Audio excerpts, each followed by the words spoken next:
इस वीडियो को देखने से पहले नेटवर्क न्यूज़ को ज़रूर सब्सक्राइब करें और उस बेल आइकन को दबाना ना भूलें। नमस्कार, आप सभी का बहुत बहुत स्वागत है नेटवर्क न्यूज़ में और मैं हूं आपकी होस्ट निकिता वादी।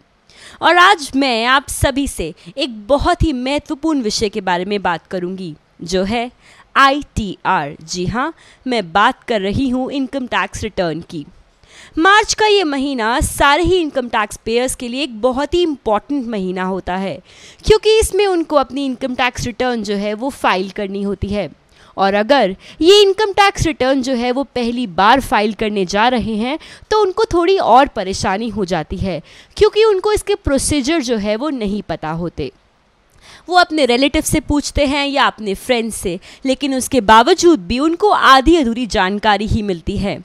तो इस वीडियो में हम आपको बताएंगे स्टेप बाय स्टेप जानकारी, जिससे कि आप अपनी इनकम टैक्स रिटर्न फाइल कर सकते हैं।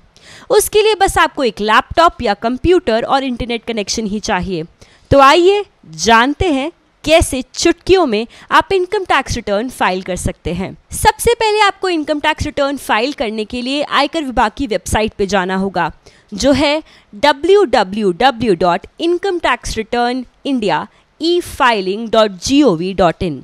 जी हाँ, जैसे ही आप इस वेबसाइट पर जाएंगे, वहाँ पे दाहिने यानी कि राइट हैंड साइड पे आपको रजिस्टर योरसेल्फ का ऑप्शन दिखाई देगा। जैसे ही उस ऑप्शन को आप क्लिक करेंगे, एक नया पेज ओपन हो जाएगा। उसमें आपको अपनी सारी डिटेल्स भरनी होंगी और याद रखिए, जो भी मोबाइल नंबर या ईमेल आईडी आप उसमें डालेंगे वो बिल्कुल सही होनी चाहिए, ताकि जो भी OTP या बाकी इन्फॉर्मेशन उसमें आती है वो आप आसानी से इस्तेमाल कर सके। तो जैसे ही सब आप अपनी डिटेल्स या सब कुछ डाल देते हैं, उसके बाद आपको अपनी ईमेल आईडी पर एक वेरिफिकेशन लिंक आएगा, जो कि आयकर विभाग की तरफ से होगा। उसमें आपको ये करना है कि जो ईमेल आईडी में जो भी मेल आया है, उसमें जो भी लिंक है आप उसको ओपन करें। जैसे ही उस लिंक को आप ओपन करेंगे, उसमें एक OTP आएगा। वो जनरेटेड OTP आपको वहाँ पर डालना होगा जहाँ पे आप रजिस्ट्रेशन कर रहे थे। जैसे ही ये प्रोसीजर पूरा हो जाएगा, उसके बाद आप लॉगिन कर सकते हैं। अब बात रही लॉगिन की, तो यूज़र नेम और पासवर्ड की तो आपको ज़रूरत पड़ेगी ही। और जब हम बात करते हैं यूज़र नेम और पासवर्ड की, तो जब हम ITR फाइल करते हैं, हमारा यूज़र नेम हमारा पैन कार्ड नंबर होता है और पासवर्ड के लिए अपना बर्थ डेट डालें। ये सब डिटेल्स भर जाने के बाद आप वेबसाइट पर ऑनलाइन ITR फाइल करने का ऑप्शन जो है वो उसको सिलेक्ट करें। ये ऑप्शन सिलेक्ट करने के बाद आप ये तय कर सकते हैं कि आपको किस साल का ITR फाइल करना है। इन सब को बता देने के बाद मैं आपको ये बताना चाहूँगी कि कौन से ITR आपको भरने चाहिए एज पर योर प्रोफेशन या जो भी काम आप करते हैं। पहले बात करेंगे पेंशन, प्रॉपर्टी और सैलरी के बारे में। इन लोगों को ITR 1 भरना होता है, जिसको हम सहज भी कहते हैं। इसके अलावा कैपिटल गेन्स के लिए आपको ITR 2 भरना पड़ता है, और अगर आप एक से अधिक घर के मालिक हैं तो आपको ITR 2A भरना होता है। और अब बात करें कारोबारियों या फिर प्रोफेशनल्स की, तो उनको ITR 3, 4 या 4S भरना होता है। इसके अलावा अगर आपकी आय जो है वो 50 लाख से भी अधिक है, तो आपको ALB भरना होता है, जो कि आपकी ऑप्शंस में ही आता है ITR रिटर्न के। AL का मतलब होता है असेट्स एंड लाइबिलिटीज़। जी हाँ, आपको अपनी सारी संपत्ति और लाइबिलिटीज़ के बारे में उसमें इंफॉर्मेशन देनी होती है। दोस्तों, अगर आपने इनकम टैक्स रिटर्न को फाइल करने के लिए डिजिटल सिग्नेचर का इस्तेमाल किया है, तो आपके लिए एक एक्नॉलेजमेंट नंबर जो है वो जनरेट होगा, जो कि एक रिसीट के ही तरह एक होता है। और अगर आपने डिजिटल सिग्नेचर का इस्तेमाल नहीं किया है, तो आपके लिए ITR V जनरेट होगा।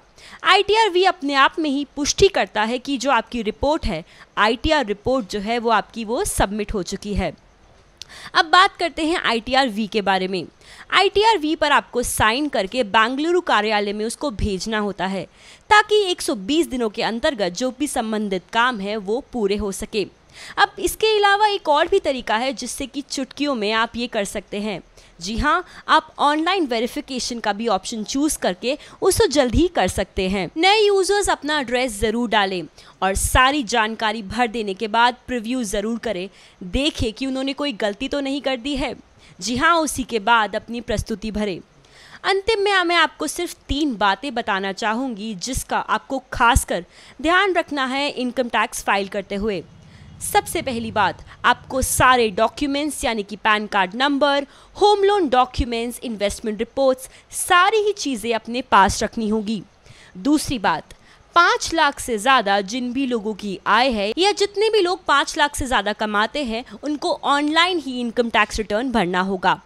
तीसरा, इस साल इनकम टैक्स रिटर्न भरने की आखिरी डेट 31 मार्च 2018 है। इसी के साथ मैं आप सभी से विदा लेती हूँ और फिर से एक छोटी सी रिक्वेस्ट करती हूँ कि ज़रूर नेटवर्क न्यूज़ को सब्सक्राइब करें और इसी के साथ जल्द ही मैं लौटूंगी एक नए मुद्दे के साथ। नमस्कार।